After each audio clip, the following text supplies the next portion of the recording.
Hello students, नए lecture में आप सभी का स्वागत है। और आज हम लोग करने वाले हैं बच्चों सेंट्रल बैंक का सेकंड लेक्चर।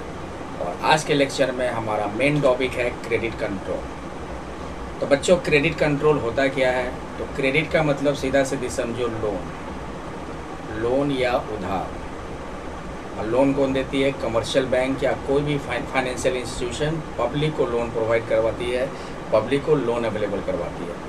तो क्रेडिट कंट्रोल का मतलब है कि कमर्शियल बैंक या कोई भी फाइनेंशियल इंस्टीट्यूशन पब्लिक को कितना तक लोन अवेलेबल करवाएगी, कितना % से उस पर इंटरेस्ट चार्ज करेगी, इसको डिटरमाइन करना, इसको रेगुलेट करना, उसे ही बच्चों कहते हैं क्रेडिट कंट्रोल। तो क्रेडिट कंट्रोल करना सेंट्रल बैंक का मेन फंक्शन है। और क्रेडिट कंट्रोल में क्या होता है बच्चों? क्रेडिट का रेगुलेशन करना, क्रेडिट को मैनेज करना कि कमर्शियल बैंक पब्लिक को कितना तक लोन प्रोवाइड करवा सकती है, कब लोन उसको बढ़ाना है, कब उसको लोन कम देना है, कब उसको अधिक लोन देना है, इसको डिटरमाइन करना, इसको मैनेज करना, इसको रेगुलेट करना, ये क्रेडिट कंट्रोल कहलाएगा। और ये सेंट्रल बैंक का मेन फंक्शन है। तो बच्चों, the major function of the central bank is to control credit with proper monetary management in the economy. यानी कि क्रेडिट कंट्रोल करना सेंट्रल बैंक का मेन फंक्शन है। यानी कि सेंट्रल बैंक क्या करती है? किसी भी इकोनॉमी में प्रॉपर मॉनेटरी मैनेजमेंट के साथ क्रेडिट का कंट्रोल करती है। क्रेडिट का कंट्रोल इसलिए किया जाता है ताकि महंगाई पे कंट्रोल हो, रोज़गार बढ़े, बेरोजगारी को दूर किया जा सके, इकोनॉमिक स्टेबिलिटी आपका स्टेबल हो। तो इस तरह के बहुत सारे इकोनॉमिक ऑब्जेक्टिव्स को, बहुत सारे इकोनॉमिक गोल्स को पूरा करने के लिए क्रेडिट कंट्रोल किया जाता है। तो क्रेडिट कंट्रोल बेसिकली होता क्या है? तो it refers to the regulation of credit by the central bank. यानी कि सेंट्रल बैंक का मेन फंक्शन है क्रेडिट को रेगुलेट करना। इन्हीं क्रेडिट को रेगुलेट करने को हम क्या कहते हैं? Credit control. तो क्रेडिट कंट्रोल में कब क्रेडिट को बढ़ाना है, कब क्रेडिट को कम करना है, इसको रेगुलेट करने का काम सेंट्रल बैंक का होता है। तो यही बच्चों कहलाता है क्रेडिट कंट्रोल। क्रेडिट कंट्रोल में मेन रूप से दो काम किए जाते हैं। एक तो कब क्रेडिट बढ़ाना है और दूसरा कब क्रेडिट को कम करना। तो ये सिचुएशन पे डिपेंड करता है कि कौन सा सिचुएशन है, किस तरह का सिचुएशन है, जिसमें उसी सिचुएशन के अकॉर्डिंग क्रेडिट को बढ़ाया और घटाया जाता है। तो बेसिकली बच्चों, क्रेडिट कंट्रोल क्या है? तो क्रेडिट कंट्रोल का मतलब कमर्शियल बैंक या कोई भी फाइनेंशियल इंस्टीट्यूशन पब्लिक को जो लोन अवेलेबल करवाती है, तो कितना तक लोन अवेलेबल करवाएगा, क्या उस पर इंटरेस्ट चार्ज करेगा, इसको डिटरमाइन करना, इसको मैनेज करना, इसको रेगुलेट करना, ये काम सेंट्रल बैंक का है और इसे ही क्रेडिट कंट्रोल कहते हैं। तो क्रेडिट कंट्रोल सेंट्रल बैंक करती है। कैसे करती है? तो किसी भी इकोनॉमी में प्रॉपर मॉनेटरी मैनेजमेंट के साथ तो क्रेडिट कंट्रोल करती है। और क्रेडिट कंट्रोल को अगर सिंपली डिफाइन करना चाहो तो कहेंगे regulate of credit by the central bank is called credit control. और क्रेडिट कंट्रोल इसलिए किया जाता है जिससे इकोनॉमिक ऑब्जेक्टिव को पूरा किया जा सके, जैसे कि महंगाई पे कंट्रोल हो, इन्फ्लेशन पे कंट्रोल हो, बेरोजगारी को दूर किया जाए, रोज़गार बढ़ाया जाए, एम्प्लॉयमेंट प्रमोट किया जाए, इकोनॉमिक स्टेबिलिटी बनी रहे, इसके लिए क्रेडिट कंट्रोल किया जाता है बच्चों। नेक्स्ट है हमारा नेक्स्ट टॉपिक है क्रेडिट कंट्रोल कितने मेथड से करते हैं। यानी कि सेंट्रल बैंक जो क्रेडिट कंट्रोल करती है वो दो मेथड का यूज करती है। एक मेथड हो गया आपका क्वांटिटेटिव मेथड और सेकंड है आपका क्वालिटेटिव मेथड। यानी कि दो मेथड से क्रेडिट कंट्रोल किया जाता है। क्वांटिटेटिव मेथड और क्वालिटेटिव मेथड में क्या क्या होते हैं बच्चों? तो क्वांटिटेटिव मेथड में bank rate policy, open market operations, change in cash reserve ratio, change in statutory liquidity ratio, ये आपका क्वांटिटेटिव मेथड हो गया। और क्वालिटेटिव मेथड में क्या आएगा? Rationing of credit, moral suasion, regulation of consumers credit. तो दो मेथड है, एक मेथड हो गया क्वांटिटेटिव मेथड और एक मेथड हो गया क्वालिटेटिव मेथड। तो दो मेथड से सेंट्रल बैंक क्रेडिट को कंट्रोल करती है। नेक्स्ट टॉपिक है क्वांटिटेटिव मेथड। बच्चों, सेंट्रल बैंक क्रेडिट कंट्रोल दो मेथड से करती है। एक होता है क्वांटिटेटिव मेथड और एक होता है आपका क्वालिटेटिव मेथड। तो सबसे पहले बच्चों हम लोग क्वांटिटेटिव मेथड करते हैं। क्वांटिटेटिव मेथड में चार मेथड यूज होते हैं।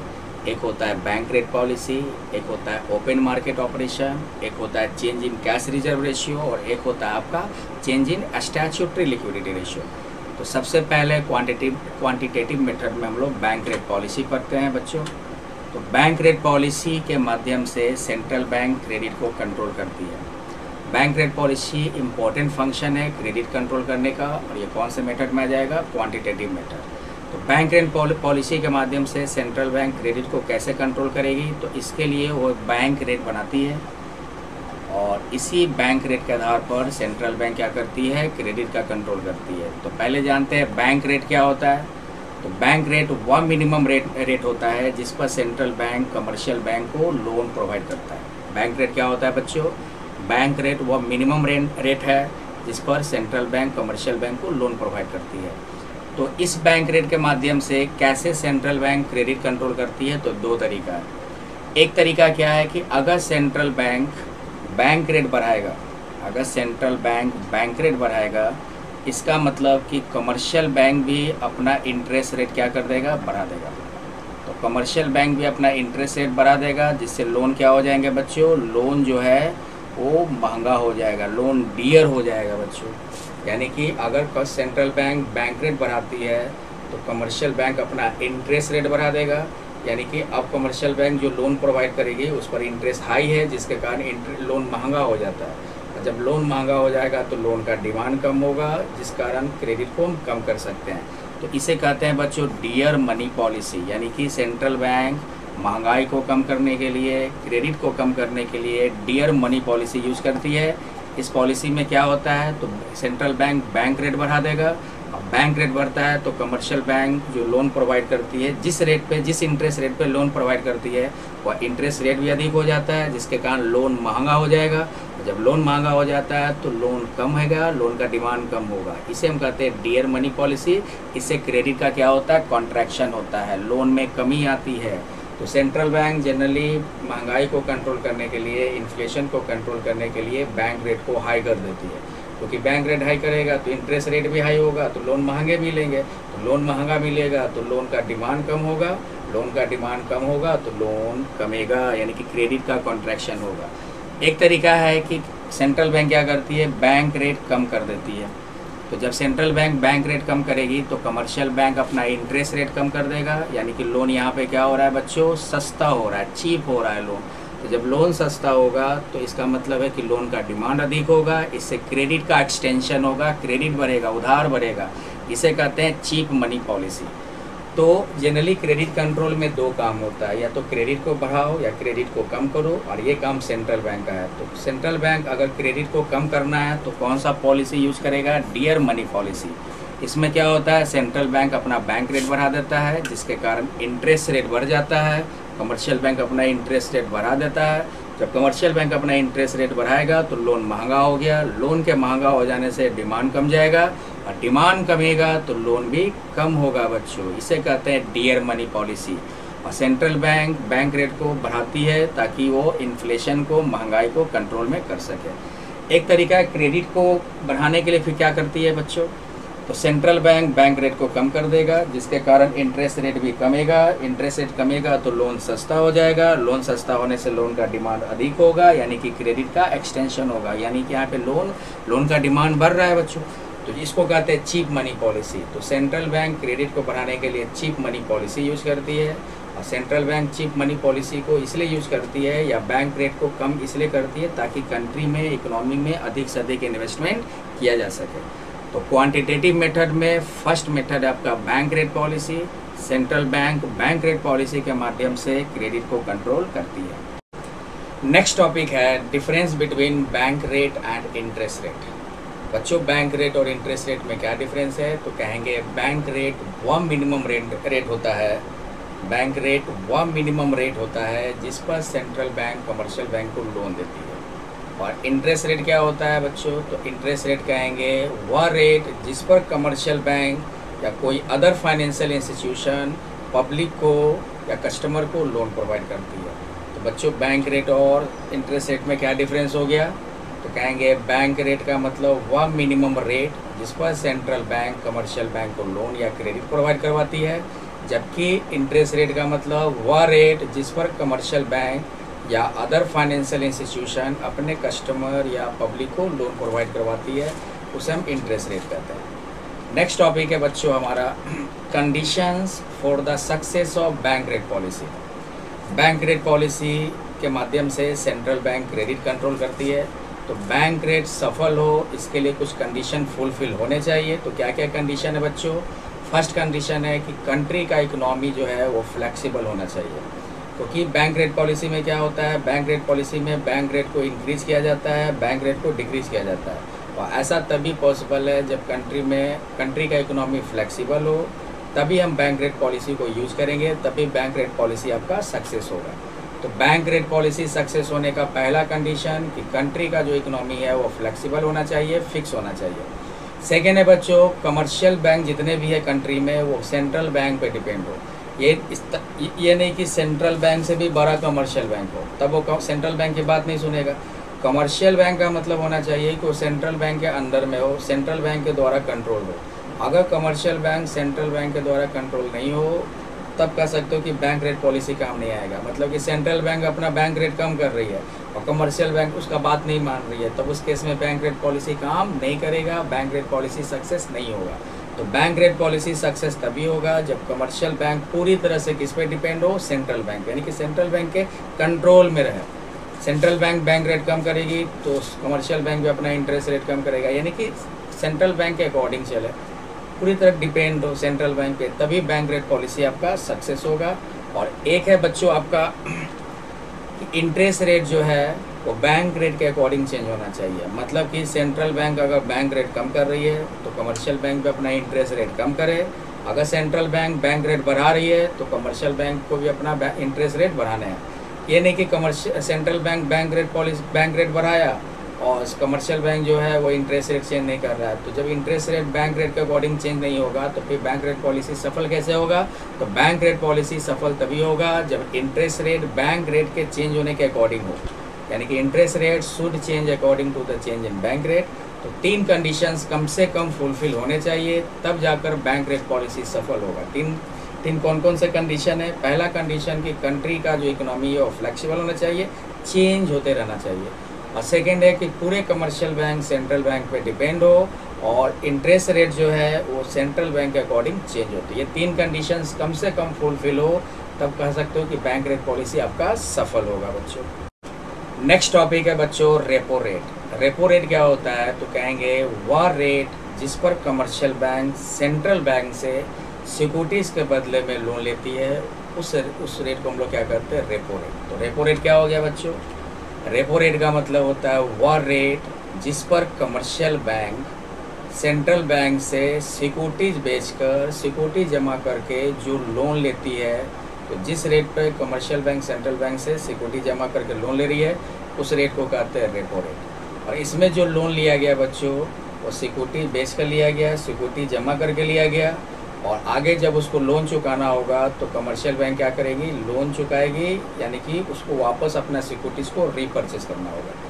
तो वह रेट जिस पर कमर्शियल बैंक सेंट्रल बैंक से सिक्योरिटी बेचकर सिक्योरिटी जमा करके जिस रेट पर लोन लिया उस रेट को हम कहते हैं रेपो रेट। एक होता है reverse repo rate. Reverse repo rate बच्चों एकदम उल्टा है रेपो रेट का। रिवर्स रेपो रेट का मतलब वह रेट जिस पर सेंट्रल बैंक कमर्शियल बैंक से सिक्योरिटीज़ के बदले में लोन लेती है, उस रेट को कहते हैं रिवर्स रेपो रेट। तो 2 चीज़ है बच्चों, रेपो रेट। रेपो रेट में क्या होगा कि वह रेट जिस पर कमर्शियल बैंक सेंट्रल बैंक से सिक्योरिटीज़ के बदले में लोन लिया, और रिवर्स रेपो रेट का मतलब वह रेट जिस पर central bank, reverse repo rate का मतलब वह रेट जिस पर सेंट्रल बैंक कमर्शियल बैंक से सिक्योरिटीज़ के बदले में लोन लिया, उसे हम कहते हैं रिवर्स रेपो रेट। ओके हो गया। नेक्स्ट है बच्चों आपका open market operation. Credit control करने के लिए 2 मेथड्स है, क्वांटिटेटिव मेथड और क्वालिटेटिव मेथड। तो अभी हम लोग पढ़ रहे हैं क्वांटिटेटिव मेथड, जिसमें अभी हम लोगों ने एक मेथड पढ़ लिया बैंक रेट पॉलिसी। सेकेंड हम लोग करेंगे ओपन मार्केट ऑपरेशन। तो ओपन मार्केट ऑपरेशन के माध्यम से भी सेंट्रल बैंक क्रेडिट कंट्रोल करती है, और ये कौन से मेथड में आ जाएगा? क्वांटिटेटिव मेथड में। ओपन मार्केट ऑपरेशन का मतलब क्या होता है बच्चों? तो सेंट्रल बैंक क्या करती है? ओपन मार्केट में, कैपिटल मार्केट में सिक्योरिटीज़ खरीदने और बेचने का जो काम करेगी उसे ही कहते हैं ओपन मार्केट ऑपरेशन। यानी कि ओपन मार्केट ऑपरेशन क्या हो गया? Open market operations are activity or actions taken by the central government to buy or sell government securities in the open market। यानी कि यहाँ पे क्या देख रहे हो कि जो भी सिक्योरिटीज होगा गवर्नमेंट या नॉन गवर्नमेंट दोनों सिक्योरिटीज बच्चों, तो ओपन मार्केट ऑपरेशन में क्या करती है? सेंट्रल बैंक गवर्नमेंट सिक्योरिटीज या सिक्योरिटी खरीदती बेचती है, ये काम कौन कर रहा है? Central bank. इसी एक्टिविटी को कहते हैं ओपन मार्केट ऑपरेशन। तो ओपन मार्केट ऑपरेशन वो ऑपरेशन होता है जिसमें सेंट्रल बैंक मनी मार्केट में, ओपन मार्केट में, कैपिटल मार्केट में सिक्योरिटीज़ खरीदती है और बेचती है। अब सवाल आता है कि ओपन मार्केट ऑपरेशन से क्रेडिट कंट्रोल कैसे किया जाता है? तो दो तरीका है बच्चों। एक तरीका है कि सेंट्रल बैंक क्या करेगी? सिक्योरिटीज़ को खरीदेगी। तो जब सेंट्रल बैंक सिक्योरिटी खरीदेगी, मतलब कि सेंट्रल बैंक ने क्या किया? पैसा पेमेंट करके सिक्योरिटी खरीदा। इसका मतलब कि लोगों के पास पैसा पहुंचा, मनी सप्लाई इंक्रीज हुआ। तो जब मनी सप्लाई इंक्रीज होगा तो बैंक में पैसा जमा होगा, डिपॉजिट भी अधिक होगा। और जब डिपॉजिट अधिक होगा तो बैंक क्या करेगी? लोन भी अधिक देगी। तो इससे लोन क्या होगा बच्चों? लोन जो है, क्रेडिट जो है वो अधिक से अधिक होगा। तो लोन बढ़ाना हो, क्रेडिट बढ़ाना हो तो सेंट्रल बैंक क्या करती है? सिक्योरिटीज़ खरीदना शुरू कर देती है।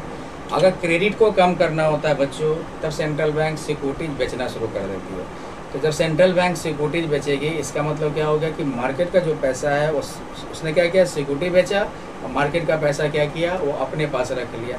तो मनी सप्लाई क्या हो गया? कम हो गया बच्चों। मनी सप्लाई कम हो गया तो डिपॉजिट भी कम होगा, डिपॉजिट कम होगा तो लोन भी कम प्रोवाइड होगा। तो यहाँ क्रेडिट कम हो रहा है बच्चों। तो दो तरीके से open market operation credit control करती है। एक तरीका क्या है? अगर क्रेडिट को बढ़ाना हो तो क्या करेगी? सिक्योरिटीज़ खरीदेगी। सिक्योरिटीज़ खरीदेगी, मार्केट में पैसा गया, मनी सप्लाई इंक्रीज हुआ, डिपॉजिट बढ़ेगा, क्रेडिट बढ़ेगा। क्योंकि बैंक में डिपॉजिट बढ़ेगा बच्चों तो बैंक लोन अधिक देगी, लोन बढ़ रहा है। और जब सेंट्रल बैंक को लगता है कि क्रेडिट को कम करे, क्रेडिट का कॉन्ट्रैक्शन करे, तो उस केस में सिक्योरिटीज़ को क्या करेगा? बेचना शुरू करेगा। सिक्योरिटीज बेचेगा तो मार्केट का पैसा सेंट्रल बैंक के पास आ गया, मनी सप्लाई कम होगा तो पब्लिक का डिपॉजिट भी कम होगा, बैंक में डिपॉजिट कम आएंगे तो लोन भी कम ग्रांट होगा, क्रेडिट कमेगा। तो दो तरीके से open market operation credit control करती है। क्रेडिट कंट्रोल का काम ही होता है बच्चों, क्या होता है क्रेडिट कंट्रोल का काम? कब सिचुएशन के अकॉर्डिंग क्रेडिट को बढ़ाना और क्रेडिट को घटाना। और ओपन मार्केट ऑपरेशन का मतलब वो ऑपरेशन जिसमें सेंट्रल बैंक ओपन मार्केट में या कैपिटल मार्केट में सिक्योरिटीज खरीदना और बेचना शुरू कर दे, उस ऑपरेशन को कहते हैं open market operation. Next topic है conditions for success of open market operations. Open market operation क्या है बच्चों? ओपन मार्केट ऑपरेशन से सेंट्रल बैंक क्रेडिट कंट्रोल करती है, और ओपन मार्केट ऑपरेशन में सेंट्रल बैंक मनी मार्केट में सिक्योरिटीज़ को खरीदती है और बेचती है, ये सारा एक्टिविटी करती है। तो ओपन मार्केट ऑपरेशन सक्सेस हो इसके लिए कुछ कंडीशन है। फर्स्ट कंडीशन है बच्चों कि मनी मार्केट में डिमांड और सप्लाई सिक्योरिटी का बना रहना चाहिए, तभी central bank open market operation कर सकती है। यानी कि जब सेंट्रल बैंक डिसाइड करे कि उसको सिक्योरिटीज़ मार्केट में बेचना है तो सिक्योरिटीज़ का डिमांड होना ज़रूरी है, और अगर सेंट्रल बैंक डिसाइड कर रही है कि उसको सिक्योरिटीज़ खरीदना है तो इसके लिए सिक्योरिटीज़ का सप्लाई होना ज़रूरी है। यानी कि डिमांड और सप्लाई जो है सिक्योरिटीज़ का आपका होना चाहिए मार्केट में। यानी कि अगर सेंट्रल बैंक सिक्योरिटीज़ बेचना चाह रही है और मार्केट में सिक्योरिटीज़ का डिमांड ही नहीं है, तब वो कैसे क्रेडिट कंट्रोल करेगा? सेंट्रल बैंक सिक्योरिटीज़ खरीदना चाह रही है और मार्केट में सिक्योरिटी का सप्लाई ही नहीं है, तो सिक्योरिटी कैसे खरीदेगा? तो ओपन मार्केट ऑपरेशन सफल नहीं होगा। ओपन मार्केट ऑपरेशन तभी पॉसिबल है, तभी सक्सेस होगा जब मार्केट में सिक्योरिटीज़ का डिमांड और सप्लाई बनी रहे। अगर सिक्योरिटीज़ का डिमांड होगा तभी सेंट्रल बैंक क्या करेगी? सिक्योरिटीज़ बेच सकती है। अगर सिक्योरिटीज़ का सप्लाई हो तभी सेंट्रल बैंक सिक्योरिटीज़ को खरीद सकती है। तो डिमांड और सप्लाई सिक्योरिटीज़ का मार्केट में होना ज़रूरी है, तभी ओपन मार्केट ऑपरेशन आपका सफल होगा। सेकेंड है बच्चों, money market should be develop. Money market होना चाहिए जहाँ पे सिक्योरिटीज़ को सेंट्रल बैंक खरीद और बेच सकती है। तो मनी मार्केट डेवलप होना चाहिए। और एक है बच्चों, सेंट्रल बैंक के पास अनलिमिटेड पावर होना चाहिए सिक्योरिटीज़ खरीदने और बेचने का। यानी कि कोई सेंट्रल बैंक पे रोक टोक ना लगा सके, सेंट्रल बैंक के पास फुल्ली पावर हो, अपने हिसाब से वो सिक्योरिटीज़ को खरीद और बेच सकती है। तो तीन मेन कंडीशंस है ओपन मार्केट ऑपरेशन को सक्सेस बनाने के लिए। फर्स्ट क्या है कि एक सिक्योरिटीज़ जो मार्केट में आपका जो सेंट्रल बैंक खरीदेगी और बेचेगी, वो सिक्योरिटीज़ का डिमांड और सप्लाई होना ज़रूरी है, तभी ओपन मार्केट ऑपरेशन सफल होगा। और सेकेंड है मनी मार्केट भी होना चाहिए जहाँ पे सेंट्रल बैंक सिक्योरिटीज़ खरीद और बेच सके, और सेंट्रल बैंक के पास अनलिमिटेड पावर होना चाहिए कि वो सिक्योरिटीज़ खरीद और बेच सके। नेक्स्ट टॉपिक है बच्चों आपका change in cash reserve ratio. तो क्वांटिटेटिव मेथड के माध्यम से सेंट्रल बैंक क्रेडिट कंट्रोल करती है, और क्वांटिटेटिव मेथड में हमारा क्या क्या था, बैंक रेट पॉलिसी जो हम लोगों ने पढ़ लिया, ओपन मार्केट ऑपरेशन ये भी हम लोगों ने पढ़ लिया। थर्ड है आपका change in cash reserve ratio.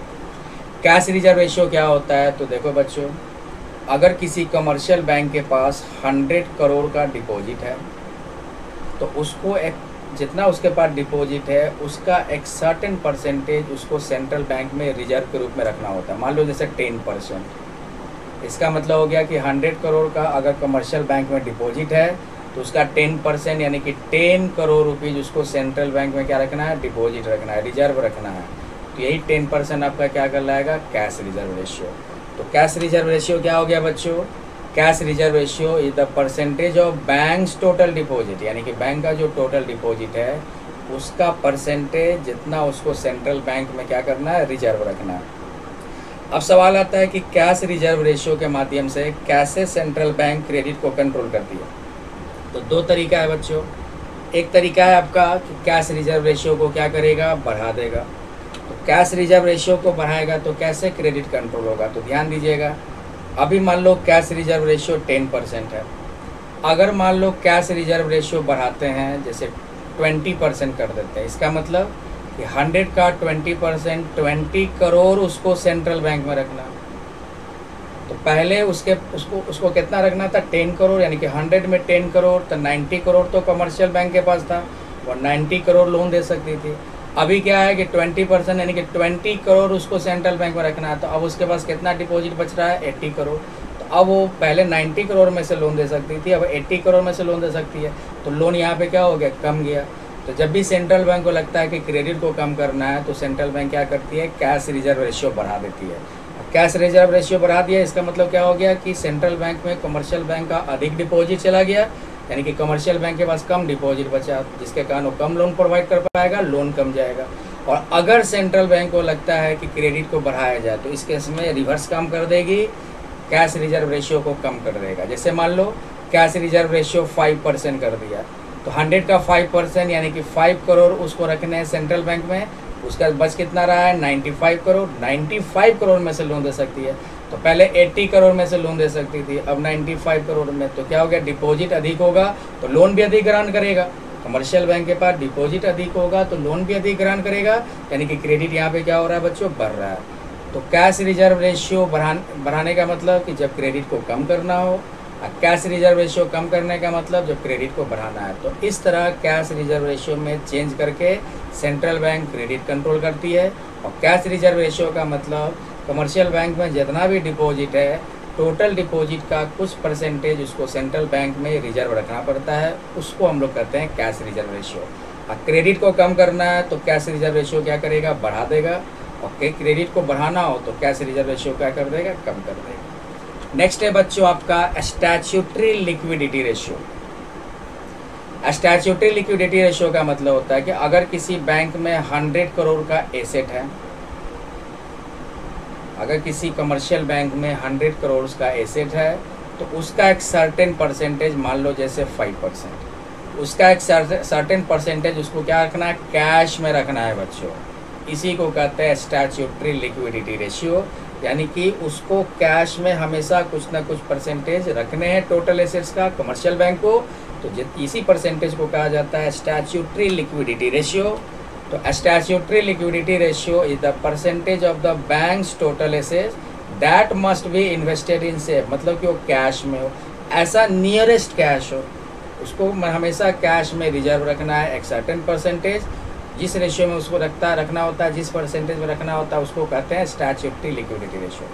सीधा एग्जांपल समझो कि अगर कमर्शियल बैंक के पास 100 करोड़ का एसेट्स है तो उसका 5% उसको कैश में रखना है, तो 5% क्या कहलाएगा, स्टैट्यूटरी लिक्विडिटी रेशियो कहलाएगा। अब सवाल आता है कि स्टैट्यूटरी लिक्विडिटी रेशियो अगर हम चेंज करते हैं तो उससे क्रेडिट कंट्रोल कैसे होता है। तो दो तरीका है बच्चों। एक तरीका है कि स्टैट्यूटरी लिक्विडिटी रेशियो हम क्या कर दें, बढ़ा दें। तो अगर स्टैट्यूटरी लिक्विडिटी रेशियो बढ़ाएंगे तो यानी कि कैश अधिक होगा, यानी कि उसको कमर्शियल बैंक को अधिक होल्ड करके रखना पड़ेगा। तो अधिक होल्ड करके जब रखना पड़ेगा तो लोन वो कम प्रोवाइड करेगा, तो लोन क्या होगा बच्चों, कम होगा, क्रेडिट क्या होगा, कम होगा। तो जनरली क्या होता है कि central bank statutory liquidity ratio high कर देता है इसका मतलब कि सारे commercial bank statutory liquidity ratio high होने से वो अधिक कैश अपने पास उनको होल्ड रखने हैं, तो अधिक कैश उनके पास होल्ड रखने हैं तो उनको लोन कम देना पड़ेगा। उनके पास लोन क्या है, क्योंकि अधिक वो क्या करके रखे हैं, कैश होल्ड करके रखे हैं। जैसे देखो 100 करोड़ है, यहाँ 5% है, अब मान लो 10% कर देते हैं। स्टैट्यूटरी लिक्विडिटी रेशियो 10% कर दिया, मतलब कि अब उसको कमर्शियल बैंक को 10 करोड़ होल्ड करके रखना है। अब उसको कितने में से लोन देना पड़ेगा, 90 करोड़ में से। पहले 5% यानी कि 5 करोड़ ही होल्ड करके रखा था, यानी कि पहले 95 में से लोन देना था, अब 90 में से लोन देना, तो लोन कम हो गया ना। तो सेंट्रल बैंक को जब लगता है कि क्रेडिट कम करना है तो स्टैट्यूटरी लिक्विडिटी रेशियो को हाई कर देगा, और जब सेंट्रल बैंक को लगता है कि वो लोन उसको बढ़ाने हैं, क्रेडिट बढ़ाने हैं, तो स्टैट्यूटरी लिक्विडिटी रेशियो को कम कर देगा। इस केस में क्या होगा कि कमर्शियल बैंक को कम कैश होल्ड करके रखना है, उसके पास अपने पास कम रखने हैं, अब उसको क्या करना है, उसके खुद तो आज़ादी हो जाएगी, वो लोन अधिक देगा। तो अगर कैश ज़्यादा होल्ड करके रखता है कमर्शियल बैंक तो लोन कम प्रोवाइड होगा, अगर कम कैश होल्ड करके रखता है कमर्शियल बैंक तो लोन अधिक प्रोवाइड होगा। तो स्टैट्यूटरी लिक्विडिटी रेशियो हाई होने का मतलब कि क्रेडिट कम हो रहा है, स्टैट्यूटरी लिक्विडिटी रेशियो लो होने का मतलब कि क्रेडिट को बढ़ाया जा रहा है बच्चों। नेक्स्ट टॉपिक है qualitative method. Central bank 2 method से क्रेडिट कंट्रोल करता है बच्चों, एक होता है क्वांटिटेटिव मेथड और एक होता है क्वालिटेटिव मेथड।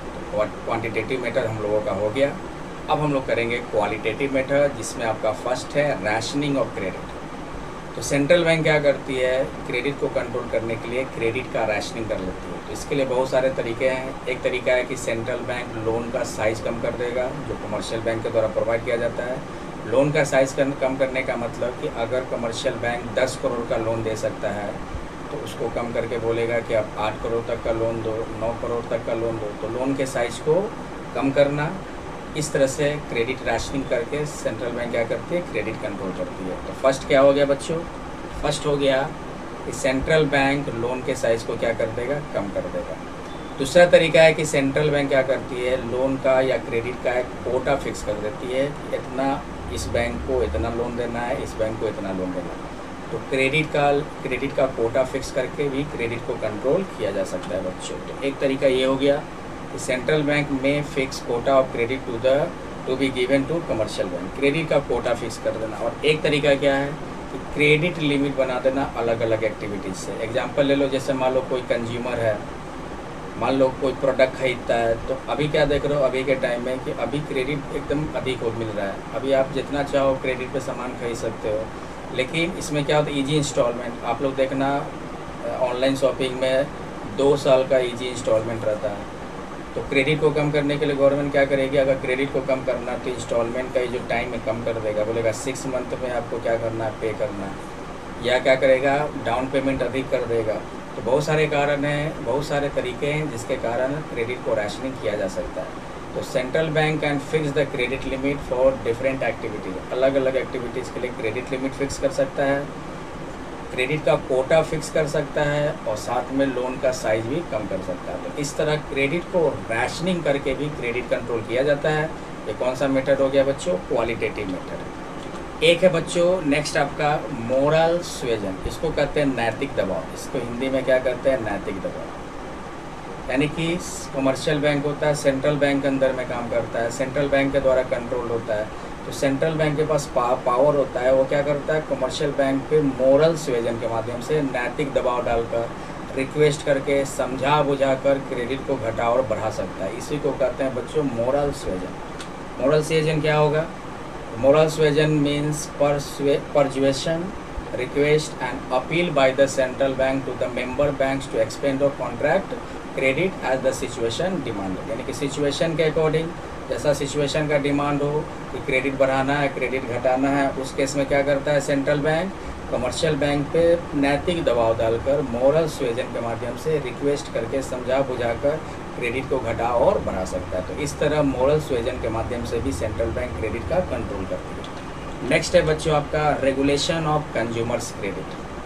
यानी कंज्यूमर के क्रेडिट को कंट्रोल करना। कंज्यूमर के क्रेडिट को माइनस करके सेंट्रल बैंक क्रेडिट कंट्रोल कर सकती है। इसमें क्या होता है बच्चों कि अगर इन्फ्लेशन है तो कंज्यूमर का क्रेडिट कम कर दिया जाएगा।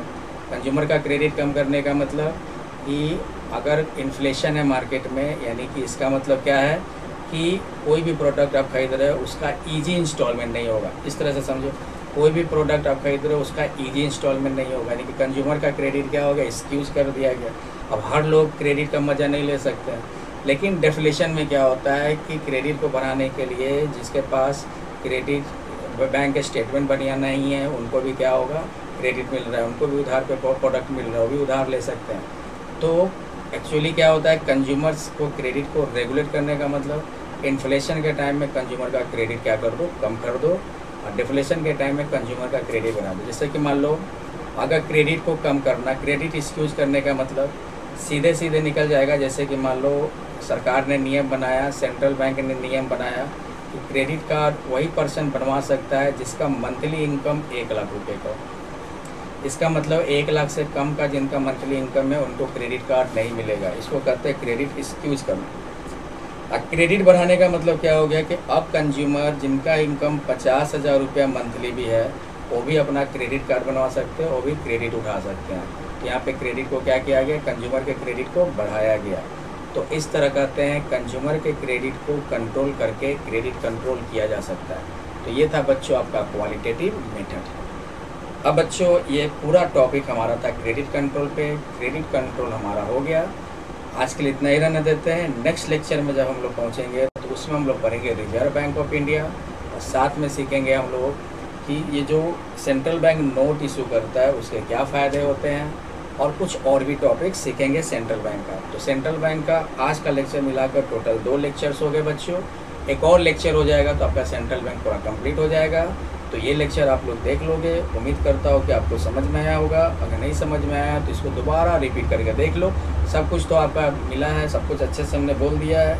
अगर डाउट हो तो इसको रिवाइज कर लेना। चलो बच्चों, मिलते हैं नेक्स्ट लेक्चर में। Thank you.